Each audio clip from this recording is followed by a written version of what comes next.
Hello, and thank you for joining me. Today, Cooking with Tristan is coming to you remotely. Once again, I am lucky enough to find myself in the south of France. There are Roman remains, cactus flowers, strong winds. It's beautiful down here, but as it is summer, it is also quite hot, which made me think I should try to bring you a classic French dish that is on the lighter side. It's a dish that celebrates the bounty of the summer, yet there is much debate and discussion over what exactly should be included if we are being truly authentic. So hopefully we are able to get through this without offending too many people. Today we are talking about Salade Niçoise. Full disclosure, however, I am actually preparing this salad just outside of Avignon. So right off the bat, I'm probably in trouble with some traditionalist, as Salade Niçoise originates in the city of Nice. But we are still in the south, and from the looks of the markets, the farms are spilling over with beautiful produce. And whether or not this version is truly authentic is not so important to me. What's important is that you get some inspiration and see that salads don't have to be boring. They are open to variation, and they make a great meal on their own. Salade Niçoise is, well, a salad. It can be prepared as a composed salad, meaning a salad where all the ingredients are grouped together, or as a more common tossed salad, where all the ingredients are mixed together. It can be made in very traditional ways, but there are also countless modern variations. I recommend checking out the Wikipedia page on Salade Niçoise for some great insight into the controversy between the purist and the modernist. For my version today, I'm firmly in the more modern camp, but not by any strong conviction. I just went to the market and followed my heart.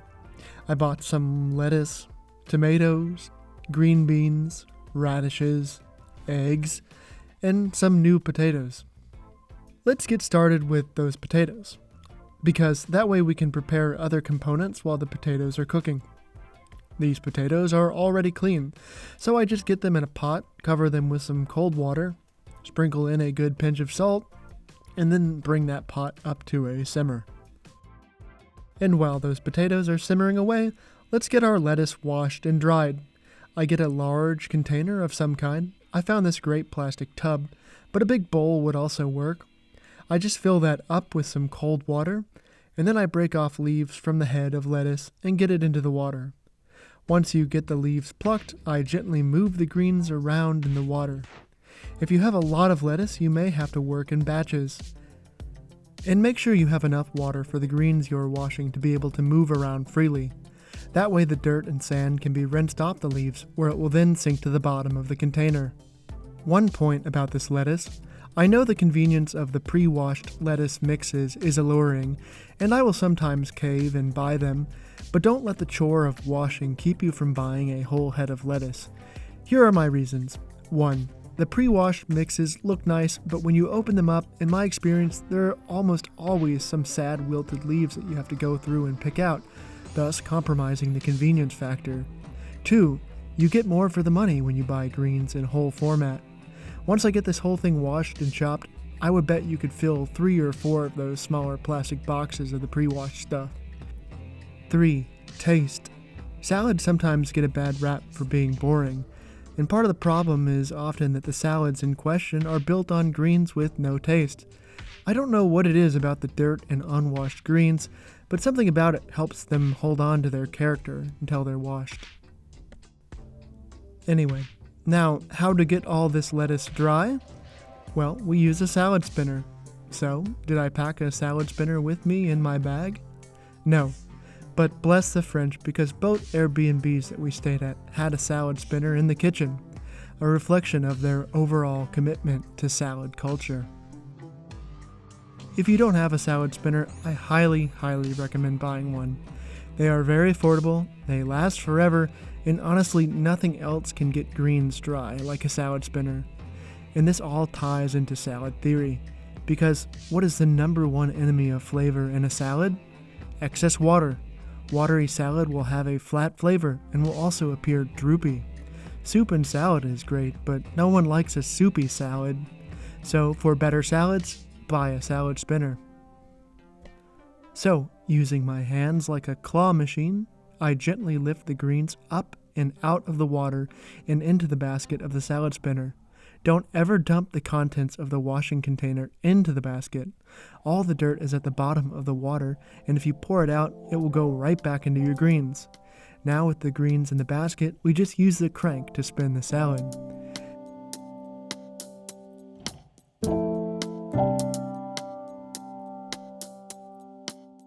Then when we take the basket out and look at how much water is in that, we definitely don't want that water in our final product. Now I just pour that water out from the salad spinner to reset and keep spinning my next batch until all my greens are nice and dry. And while we still have this washing water, let's get our radishes clean. I just trim them up to leave a bit of the green on top and then toss them in the water.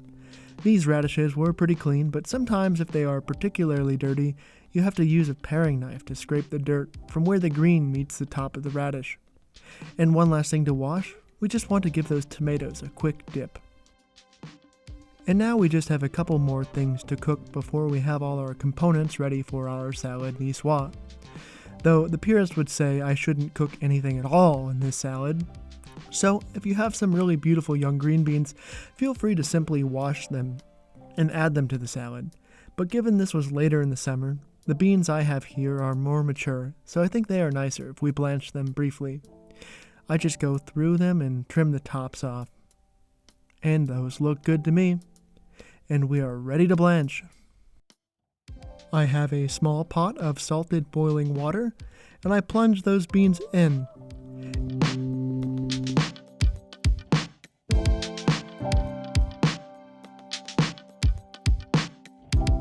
And after a minute or so, I pull one out and give it a taste to see how cooked it is.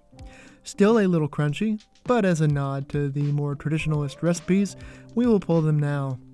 I don't need an ice bath for such a small amount of beans. I just go into a small bowl or pot of cold water.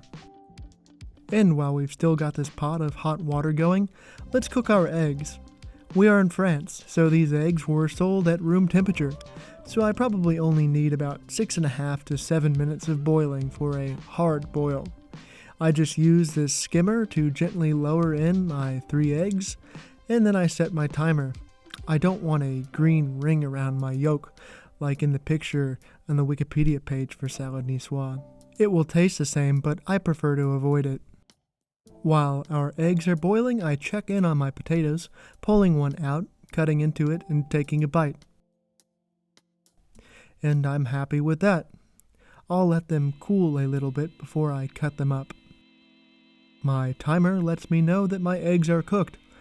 All I want to do is pour off the hot water and then run some cold water over them, shaking them up a bit, trying to crack their shells slightly to make peeling easier later. Now, yet another non-traditional element, but one that makes a good general salad lesson for you. I want to make a simple vinaigrette for our salad. I've got a shallot here, and I just peel that. This is one of those shallots that is like 2 small shallots in one, which is great news for me because I just need a little bit. I just dice that up as I would dice any onion. The knife is not the sharpest, but we make do.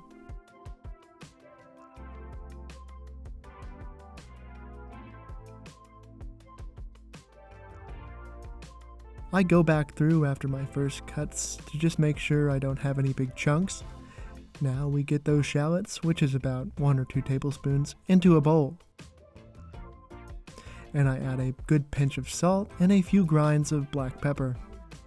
Next, I've got a teaspoon of Dijon mustard, and for acid, I love apple cider vinegar, and I have a nice one here. I'm adding about 4 tablespoons or a 1/4 cup, but feel free to use a white or red wine vinegar, though I personally think balsamic might be a little too strong for this salad. Now I mix that up a bit with a fork or a whisk. And now it's time for the oil. Here in the south, olive oil dominates more than butter does in other parts of France, and the girl at the olive store easily talked me into this nice bottle. Often you will see vinaigrette recipes calling for a ratio of 1 part acid to 3 parts oil. This is a decent rule of thumb, but I feel it really isn't written in stone. Today I'm doing more to the tune of 1 to 2 parts, and I've seen recipes that are almost 1 to 1. But what's important is that you taste as you go. If it's so sour that it makes you wince, you probably need a bit more oil. If you've lost all the zing, maybe add a splash more of vinegar. As you can see, this isn't really fully emulsified as I whisk with my fork, but that's fine. That just means I will have to whisk it again before I use it. As with any homemade vinaigrette, you can also put it in a small jar and simply shake it before you use it. Now, just a little more knife work, and we are all set. Now that my potatoes are cool, I want to cut them up a bit. I'm just doing lengthwise quarters, but anything is fine. Then we have those gorgeous tomatoes. All I'm doing is using a small knife to cut the stem out. Sometimes with heirloom tomatoes you have to look out for blemishes on the bottom, but these are all clear. And because these tomatoes are so nice, I want to cut them in nice big pieces so they really shine.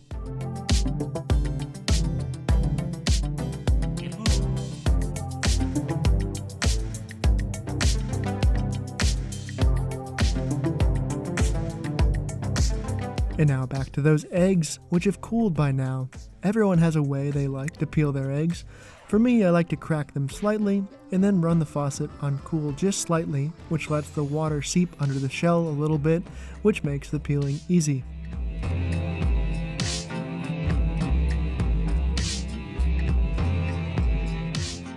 Once they are peeled, I just want to slice them in half. Nice, fully cooked yolks. Bright yellow with no green ring. Now let's take a look at all our prepared components. We've got our greens, the beans, radishes, egg, tomatoes, potatoes, a vinaigrette, and some olives. But where is the fish, you might well ask? Well, I have yet one more deviation from tradition for you. Conventionally, either canned tuna or anchovies are used, which are both delicious, but some more modern versions will use fresh tuna that has been very briefly seared, keeping the inside rare. Jacques Pepin made it this way in the series Julia and Jacques Cooking at Home, and it's also how we made it for the room service Niçoise salad back in my Jean-Georges days. So when I saw some nice yellowfin tuna at the market, I decided to indulge. Some people strongly oppose this, however. Mimi Sheraton goes so far as to say, salad niçoise with fresh tuna is a travesty. If you like it, you are wrong. You kind of have to respect such a strong conviction on some level, don't you? At Jean-Georges, the fish butcher would cut steaks into these very clean, rectangular shapes. So that's what I'm trying to recreate here. Doing the best with this knife, which no fish butcher would ever think of touching. But we manage. Now I just sprinkle those little tuna steaks with a bit of salt.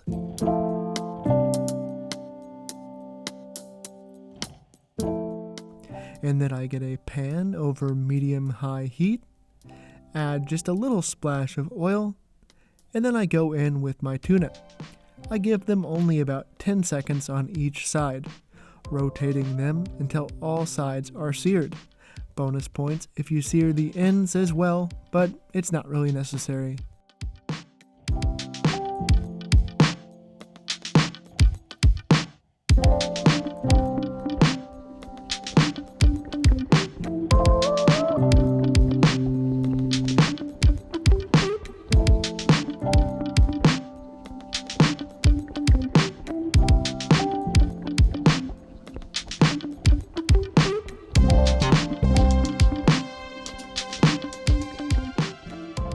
Now I give those a moment to cool, and then I try to make as clean slices as possible.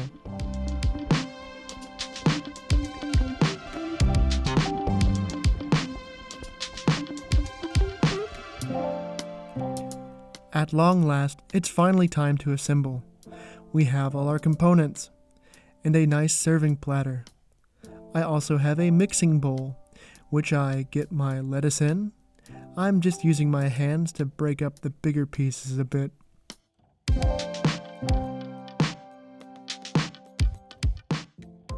Once those are all broken up and in the bowl, I sprinkle in just a tiny pinch of salt and toss the greens. This is something I often do with salads. It sort of acts like a primer coat works in painting, but for flavor, if that makes sense.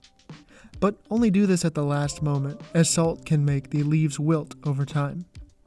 Then I grab my vinaigrette, give it a good stir, and add a few spoons.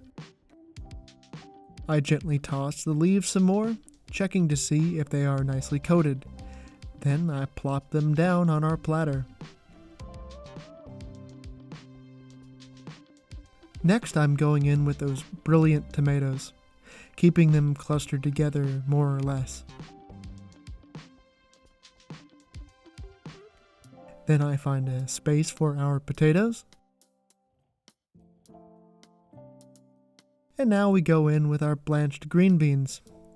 And I think it would be nice if we tossed those with a little bit of the dressing before we put them down.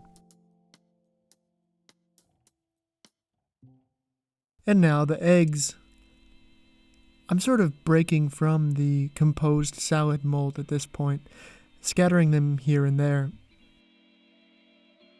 Same with the radishes, I'm just scattering them about.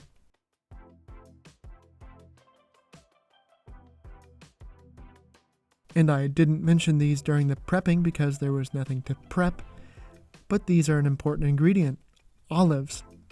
These are a lovely oil-cured variety, which also breaks from the brine-cured traditional option, but I think any high-quality dark olive would work well in a salad like this. And now, with what little real estate I have left, I'm going in with our little bites of seared tuna. Again, this is a little extravagant, but it's nice for a special occasion. But know that a high-quality canned tuna or some anchovies would also be great. And would you look at that bright and vibrant salad? Perhaps it is a far cry from tradition, but this looks amazing to me, and I can't wait to eat it. And at this time of year, in this part of the world, what better way to enjoy this than out in the sun with a bit of wind in your hair? Thank you for joining me today. I hope you enjoyed this interpretation of the classic Salade Niçoise. I know I had many deviations from the tradition, but I think everyone should be able to cook anything without fear of repercussion. I think it's important to understand the traditions and background of any cultural staple dish in order to grasp it completely. But as long as you don't claim to be making something in its most traditional form, a cook should be free to use anything for inspiration. Maybe seeing this video will make you think of salad a little differently and make you come up with some combination that includes ingredients that are more traditional to wherever you are. And if it tastes great and you have fun making it, then I think that's amazing. Just don't try to tell a traditionalist it's a salad niçoise. I can't help you then. Until next time, cheers!